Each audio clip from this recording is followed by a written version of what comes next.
See you at work tomorrow episode 9 തുടങ്ങുന്നത് ജിയോൺ സീവുവിനോട് തന്റെ ഭൂതകാലം തനിക്ക് വലിയൊരു ഭാരമാണെന്ന് പറയുന്നതോടെയാണ്.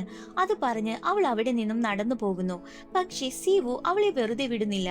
അവളുടെ പിന്നാലെ ബസ്സിൽ കയറുകയും പിന്നീട് ഒരു ആർക്കേഡിലേക്ക് അവളെ പിന്തുടരുകയും ചെയ്യുന്നു. അവിടെ ഒരു ടോയ് നേടാൻ ജിയോൺ ശ്രമിച്ചിട്ടും വിജയിക്കാനാകുന്നില്ല.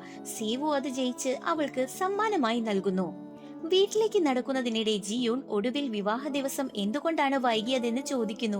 അന്ന് സൂജിന്റെ അമ്മ കുഴഞ്ഞു വീണതുകൊണ്ടാണ് താൻ അവിടെ പോകേണ്ടി വന്നതെന്ന് സീവു തുറന്നു പറയുന്നു. ഇത്തരമൊരു സാഹചര്യം വീണ്ടും ഉണ്ടാകില്ലെന്ന് ഉറപ്പു നൽകാൻ കഴിയില്ലെന്നും എന്നാൽ തന്നെ വിശ്വസിക്കണമെന്ന് അവൻ അഭ്യർത്ഥിക്കുന്നു. കുറച്ചു സമയം വേണമെന്ന് ആവശ്യപ്പെടുകയാണ് ജിയൂൺ. അതിന് സീവു സമ്മതിക്കുകയും അതുവരെ താൻ അവളെ സ്നേഹിച്ചുകൊണ്ടിരിക്കും എന്ന് പറയുകയും ചെയ്യുന്നു. അടുത്ത ദിവസം ജിയോണിന് എത്രമാത്രം സ്പേസ് നൽകണമെന്ന് സീവു തന്റെ സുഹൃത്തായ സങ് മിന്നിനോട് ചോദിക്കുന്നു. അധികം അടുത്തുമാകരുത്, അധികം അകലെയും പോകരുത് എന്നാണ് അവന്റെ ഉപദേശം.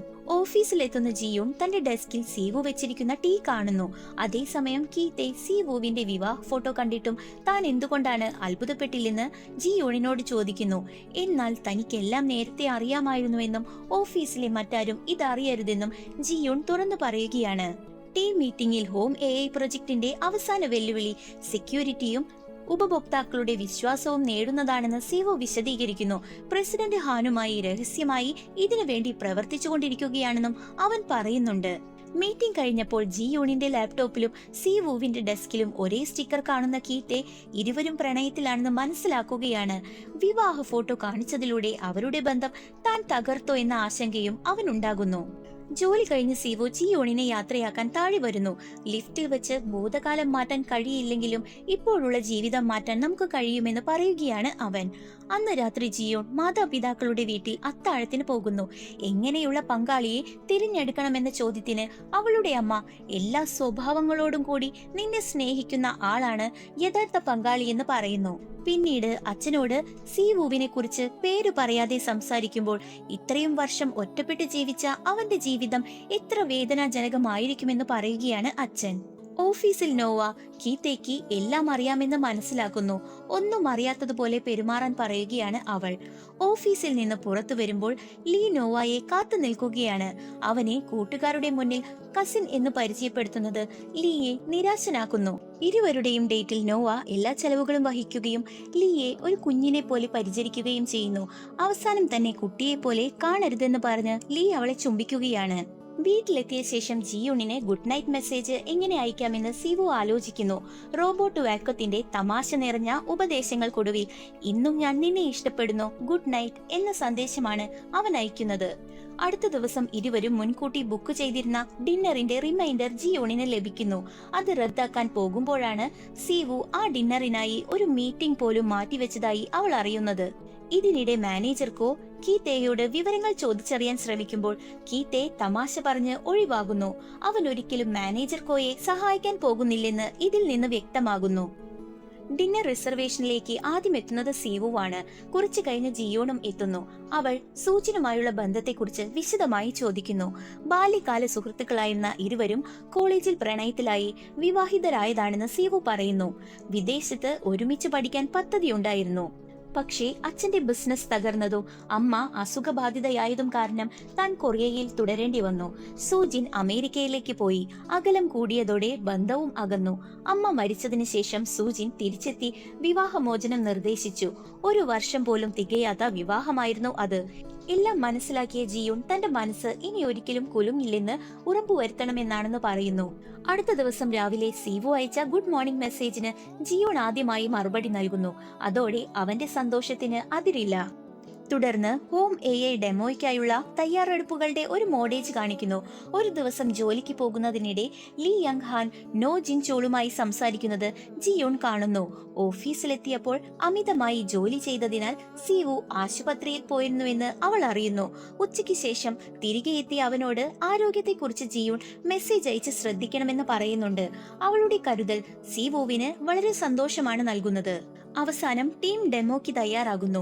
കീത്തെ എല്ലാ ഡെമോകളിലും എന്തെങ്കിലും പ്രശ്നം സംഭവിക്കുമെന്ന ഡെമോ ഗോസ്റ്റിനെ കുറിച്ച് തമാശയായി പറയുന്നു. എന്നാൽ വിഷമിക്കേണ്ടെന്ന് സീവു എല്ലാവരോടും പറയുന്നത് കാണാം. ഡെമോ മികച്ച രീതിയിൽ ആരംഭിക്കുന്നു. നോവയുടെ ആശയമായ റിമോട്ടായി സ്റ്റവ് ഓഫ് ചെയ്യുന്ന ഫീച്ചറും എല്ലാവരെയും ആകർഷിക്കുന്നു. എന്നാൽ പെട്ടെന്ന് മുഴുവൻ സിസ്റ്റവും തകരാറിലാവുകയാണ്. എല്ലാവരും ഞെട്ടിയ നിമിഷം ഇതെല്ലാം മുൻകൂട്ടി തയ്യാറാക്കിയ പദ്ധതിയാണെന്ന് സീവു വെളിപ്പെടുത്തുന്നു. മാനേജർ കോയുടെയും നോ ജിൻ ചോളിന്റെയും പദ്ധതികളെക്കുറിച്ച് ലീ യങ് ഹാൻ മുൻകൂട്ടി അറിയിച്ചിരുന്നു. അതിനാൽ സിസ്റ്റം ഹാക്ക് ചെയ്യാൻ അവനെ അനുവദിക്കുകയും അതിനൊപ്പം നിയോ സൊല്യൂഷൻ എന്ന പുതിയ സുരക്ഷാ സംവിധാനം താൻ വികസിപ്പിക്കുകയും ചെയ്തുവെന്ന് സീവോ വിശദീകരിക്കുന്നു. ഉപഭോക്താക്കളുടെ സ്വകാര്യ വിവരങ്ങളെ എങ്ങനെ ഇത് സംരക്ഷിക്കുമെന്ന് അവൻ കാണിച്ചു തരുന്നു. അങ്ങനെ ഡെമോ വൻ വിജയമാകുന്നു. എന്നാൽ പരിപാടിക്ക് ശേഷം പഴയ കോളേജ് സുഹൃത്ത് സൂജിനോട് സംസാരിക്കുമ്പോൾ അവൾ ഒരിക്കൽ സീവുവിന്റെ ഭാര്യയായിരുന്നു എന്ന് പറയുന്നത് മാനേജർ കോ കേൾക്കുന്നു. ടീം വിജയാഘോഷത്തിനായി ഡിന്നറിന് പോകുന്നു. മാനേജർ കോ തനിക്കും ഓഫർ നൽകിയിരുന്നുവെന്ന് കീത്തെ സമ്മതിക്കുന്നു. അതേസമയം ലീ യങ് ഹാൻ വീണ്ടും ഡെവലപ്മെന്റ് ടീമിലേക്ക് മടങ്ങുകയാണെന്ന് എല്ലാവരെയും അറിയിക്കുകയാണ്. മറുവശത്ത് നോവയും ലീയും വീണ്ടും കണ്ടുമുട്ടുന്നു. ഈ പ്രാവശ്യം സുഹൃത്തുക്കളുടെ മുന്നിൽ ലീ തന്റെ ബോയ്ഫ്രണ്ട് ആണെന്ന് നോവ അഭിമാനത്തോടെ പരിചയപ്പെടുത്തുന്നു. ഡിന്നറിനിടെ സിവു പെട്ടെന്ന് പോയെന്നറിയുന്ന ജിയോൺ അവന് വീണ്ടും അസുഖമായെന്ന് കരുതി ആശങ്കപ്പെടുകയാണ്. അവന്റെ വീട്ടിലെത്തി വാതിലിൽ ശക്തമായി മുട്ടുകയും ഫോൺ വിളിക്കുകയും ചെയ്യുന്നു. എന്നാൽ സിവു പുറത്തേക്ക് ഒരു നിമിഷം മാത്രം പോയതായിരുന്നു. അവളെ ആശ്വസിപ്പിച്ച് അകത്തേക്ക് കൂട്ടിക്കൊണ്ടുപോവുകയാണ് അവൻ. അവിടെ ജിയോൺ ഇനിയൊന്നും തന്നിൽ നിന്ന് മറച്ചു വെക്കരുതെന്ന് പറയുന്നു. വർഷങ്ങളോളം ഒറ്റപ്പെട്ട് ജീവിക്കുമ്പോൾ സന്തോഷമില്ലായിരുന്നോ എന്ന് ചോദിച്ചപ്പോൾ അച്ഛൻ കുടുംബത്തെ വിട്ടുപോയതും സൂജിൻ അമേരിക്കയിലേക്ക് പോയതും എല്ലാം തന്നെ ഏറെ വേദനിപ്പിച്ചെന്നും പക്ഷെ തന്റെ ദുഃഖം ആരോടും പങ്കുവെക്കാൻ അറിയില്ലായിരുന്നുവെന്നും സീവു തുറന്നു പറയുന്നു. അതു കേട്ട ജിയൂൺ അവനെ കെട്ടിപ്പിടിച്ച് ഇനി അവന്റെ ഭൂതകാലം തനിക്ക് പ്രശ്നമല്ലെന്നും ഇപ്പോഴുള്ള തന്റെ വികാരങ്ങളെയാണ് താൻ വിശ്വസിക്കുന്നതെന്നും പറയുന്നു. അതേസമയം മാനേജർ കോക്കും സീവുവിന്റെയും സൂജിന്റെയും വിവാഹ ഫോട്ടോ ലഭിക്കുന്നു. അത് അടുത്ത സംഭവങ്ങൾക്ക് പുതിയ പ്രശ്നങ്ങൾ സൃഷ്ടിക്കുമെന്ന സൂചനയാണ്. എപ്പിസോഡിന്റെ അവസാനത്തിൽ സീവുവും ജിയോണും ഒരുമിച്ച് സ്റ്റീമഡ് ബൺസ് കഴിക്കാൻ പോകുന്നു. ആ മനോഹരമായ നിമിഷത്തിൽ ഞാൻ നിന്നെ സ്നേഹിക്കുന്നു എന്ന് സീവു ആദ്യമായി തുറന്നു പറയുന്നു. പുഞ്ചിരിയോടെ ജിയോണും ഞാൻ നിന്നെ സ്നേഹിക്കുന്നു എന്ന് മറുപടി നൽകുകയാണ്. നിരവധി പരീക്ഷണങ്ങൾക്കും തെറ്റിദ്ധാരണകൾക്കും ശേഷം ഇരുവരുടെയും പ്രണയം ഒടുവിൽ പരസ്പരം ഉറപ്പിക്കുന്ന ഹൃദയസ്പർശിയായ നിമിഷത്തോടെയാണ് എപ്പിസോഡ് 9 അവസാനിക്കുന്നത്. അപ്പോൾ ഇന്നത്തെ എപ്പിസോഡ് ഇഷ്ടമാവുകയാണെങ്കിൽ ലൈക്ക് ചെയ്യാനും ഷെയർ ചെയ്യാനും നിങ്ങളുടെ അഭിപ്രായങ്ങൾ കമന്റ് ചെയ്യാനും മറക്കരുത്. അടുത്ത വീഡിയോയുമായി വീണ്ടും കാണാം.